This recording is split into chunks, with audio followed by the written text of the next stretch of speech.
Assalamualaikum warahmatullahi wabarakatuh. Apa kabar semuanya? Kita bertemu lagi pada pertemuan ketiga ya. Semoga kita selalu dalam lindungan Allah dan diberikan kesehatan. Nah, untuk pertemuan ketiga nanti akan saya pecah menjadi beberapa video pembelajaran. Untuk video yang pertama nanti akan saya perkenalkan terlebih dahulu bahasa pemrograman Dev C++ beserta contoh sederhana. Kemudian nanti video berikutnya adalah kita membahas tentang tipe data. Video yang ketiga adalah membahas tentang variabel dan konstanta. Dan yang terakhir, video yang keempat adalah membahas tentang operator. Jadi untuk pertemuan ketiga nanti akan ada 4 buah video pembelajaran. Ya. Nah, kalau pada pertemuan pertama kita sudah mempelajari elemen-elemen pembentuk program, kali ini di pertemuan ketiga kita akan membahas bagaimana cara menerapkan elemen-elemen tersebut ke dalam bahasa C++. Elemen program kan yang sudah kita pelajari ada data, variabel, konstanta, dan operator, dan nanti akan kita bahas satu persatu. Baik, saya akan share screen. Sebelum kita masuk ke contoh programnya, saya perkenalkan terlebih dahulu asal mula bahasa C++. Jadi awalnya bahasa C sendiri itu adalah hasil pengembangan dari bahasa B pada tahun 1970. Kemudian bahasa C sendiri ditulis pada tahun 1972 dan dioperasikan pada sistem operasi Unix. Bahasa C mempunyai kemampuan untuk membuat software, ya, salah satunya sistem operasi Windows itu juga dibuat oleh bahasa C. Kemudian pada tahun 80 bahasa C dikembangkan yang kemudian dinamakan C with classes dan akhirnya pada tahun 83 berganti nama menjadi C++.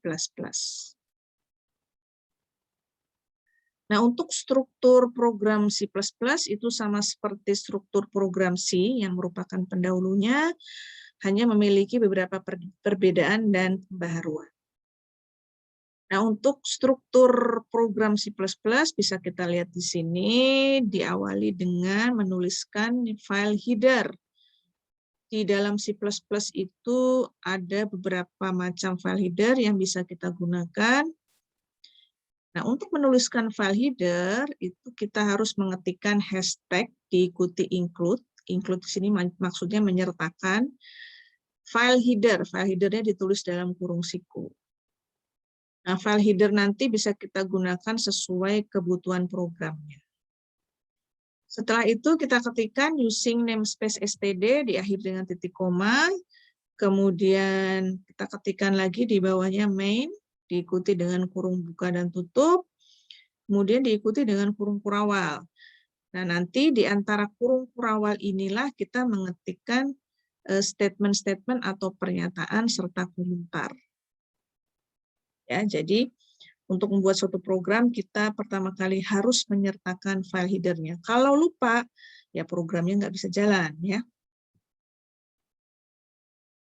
Nah, kita lihat contoh sederhana, contoh program C++. Ini adalah contoh program untuk menampilkan tulisan Hello World ke layar. Pertama kali kita ketikkan file headernya, ya, hashtag include iostream. Nah, file header iostream ini adalah file yang berfungsi untuk menggunakan perintah input dan output. Setelah itu ketikkan using namespace std, ditutup dengan titik koma, kemudian ketikkan main, kemudian jangan lupa kita buat kurung kurawal. Nah, di bawahnya ini ada komentar yang isinya menampilkan tulisan Hello World ke layar.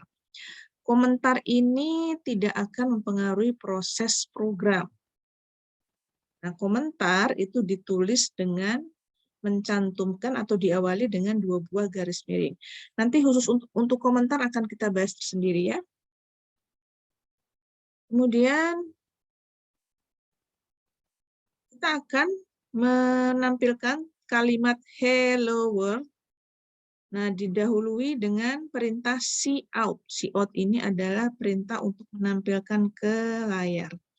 Diikuti dengan dua kurung siku, kemudian diikuti dengan stringnya. Stringnya apa yang mau kita tampilkan? Ya, masih ingat ya, string, data string itu penulisannya dalam tanda petik.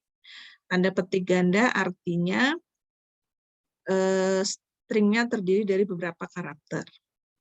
Nah, setelah selesai, jangan lupa diakhiri dengan titik koma, kemudian diikuti dengan return 0, titik koma, kemudian kurung kurawal penutup.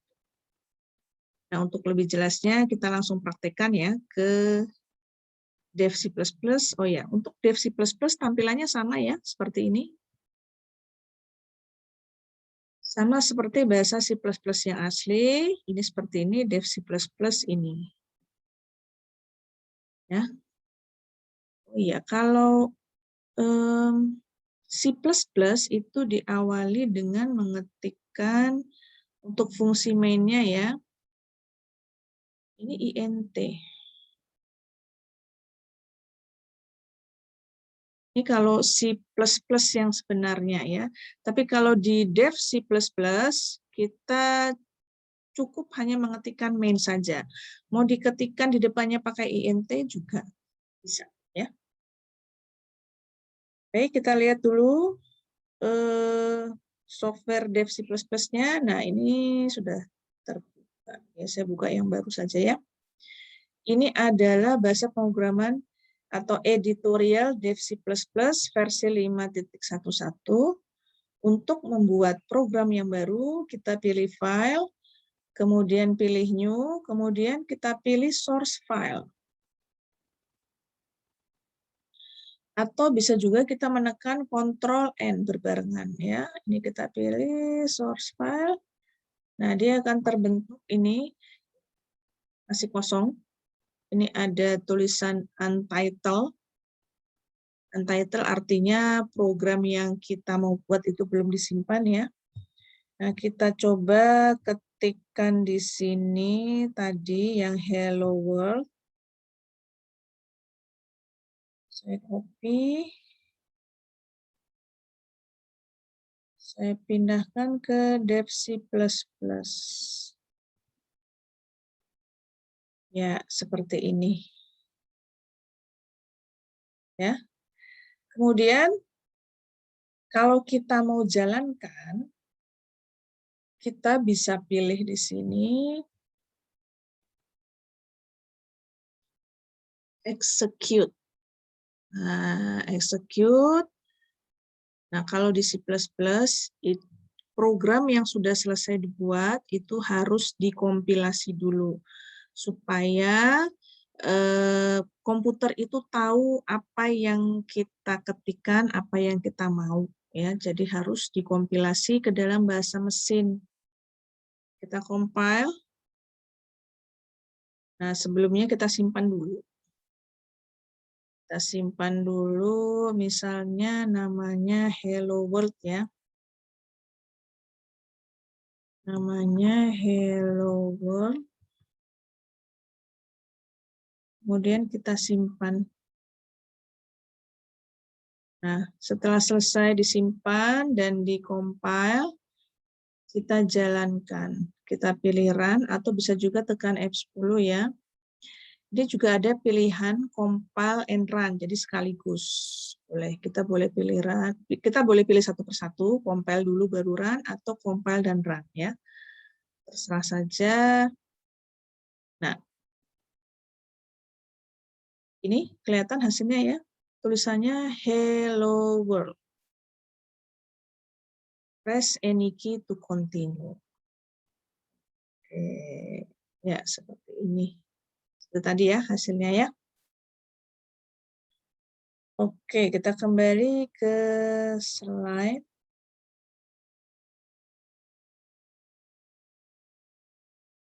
Kita kembali ke slide.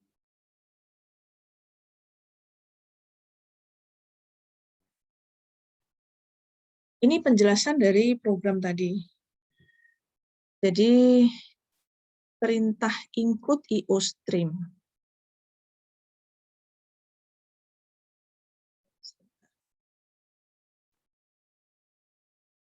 Jadi di baris pertama ini, ya, include IOStream ini adalah baris preprosesor yang melampirkan file header atau library IOStream ketika program dikompil.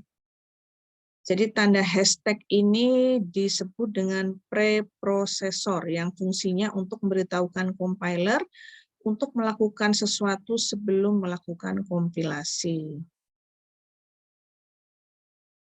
Nah, kemudian preprosesor hashtag include akan memberitahukan compiler untuk menyertakan library IOStream, di mana library IOStream pada bahasa C++ berguna sebagai standar input-output.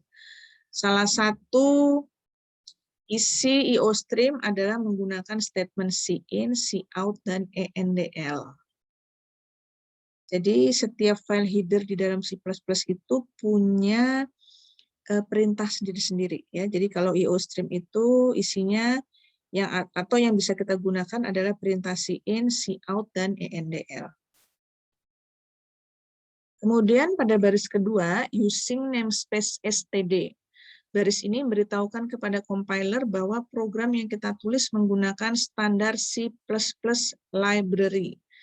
Tujuan dari penulisan kode using namespace std adalah untuk melakukan penulisan kode langsung. Nah, kemudian yang ketiga, main. Ya, main ini adalah fungsi utama. Jadi semua program yang dituliskan menggunakan bahasa C++ harus mempunyai sebuah main yang akan dieksekusi ketika program dijalankan. Jadi wajib, ya. Jadi wajib kita harus mengetikkan tadi hashtag include file header, kemudian using namespace std, kemudian fungsi mainnya juga harus disertakan. Kemudian simbol kurung kurawal buka dan penutup menandakan sebuah scope, di mana isi skopnya adalah isi dari fungsi main. Jadi ketika fungsi main dipanggil, maka isi yang ada pada skop lah yang akan dieksekusi. Tadi itu kan dicontoh isi dari skopnya adalah hello world. Jadi hello world itulah yang nantinya akan dieksekusi menggunakan perintah cout. Ya. Nah, kemudian hello world merupakan sebuah statement dalam C++. Statement inilah yang berpengaruh terhadap hasil eksekusi program. Statement pada contoh ini, yaitu cout, menyatakan bahwa cetak tulisan hello world pada layar. Cout bisa berjalan karena terdapat dalam file header atau library IOStream. Ya. Nah, kemudian sekarang kita masuk ke komentar. Di program yang tadi ada contoh komentar, ya. Jadi biasakan kalau kita membuat program itu kita beri komentar. Maksudnya kita beri judul untuk program tersebut. Jadi orang lain yang membaca program kita itu bisa paham program yang kita buat ini fungsinya untuk apa. Nah, ada dua cara di dalam pemberian komentar, yaitu yang pertama, seperti ini, ya, garis miring, asterisk, kemudian ditutup dengan asterisk garis miring. Ini berfungsi, komentar yang pertama ini berfungsi untuk pemberian komentar lebih dari satu baris. Sementara kalau diawali dengan dua garis miring saja, ini adalah pemberian komentar per baris. Jadi kalau yang nomor satu tadi blok baris, tapi kalau yang nomor dua adalah per baris. Contohnya begini.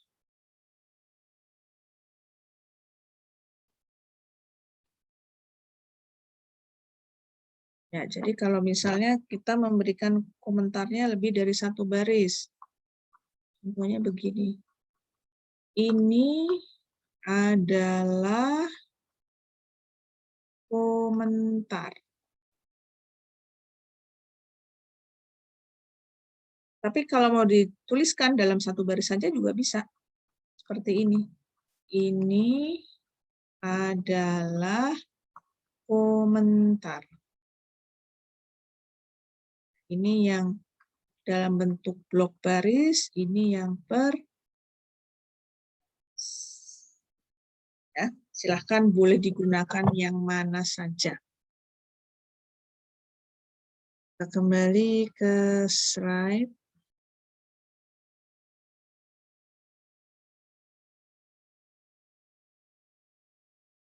Ya, ini ya. Ini penjelasannya tadi. Yang nomor 1, nah ini digunakan untuk memberi tanda komentar pada blok pernyataan. Biasanya komentar jenis ini digunakan untuk menuliskan komentar yang banyaknya lebih dari satu baris. Nah, kemudian yang kedua, penggunaan 2 garis miring digunakan untuk beri komentar per baris. Ya, ini penjelasan. Baik, demikian untuk video yang pertama, pengenalan Dev C++, kemudian pengenalan struktur program C++ yang diawali dengan menggunakan preprosesor hashtag include, diikuti dengan file header. File headernya dituliskan dalam kurung siku. Kemudian baris kedua kita ketikkan using namespace std diakhiri dengan titik koma. Baris ketiga kita sertakan main, fungsi main ya, diikuti dengan kurung buka, kurung tutup. Kemudian dilanjutkan dengan memberikan kurung kurawal pembuka. Kemudian kita ketikkan statementnya di dalam kurung kurawal. Kalau sudah selesai ditutup dengan kurung kurawal penutup.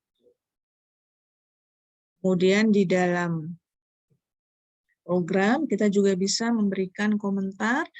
Komentar itu bisa dituliskan dengan 2 cara, dengan komentar per blok atau komentar per baris.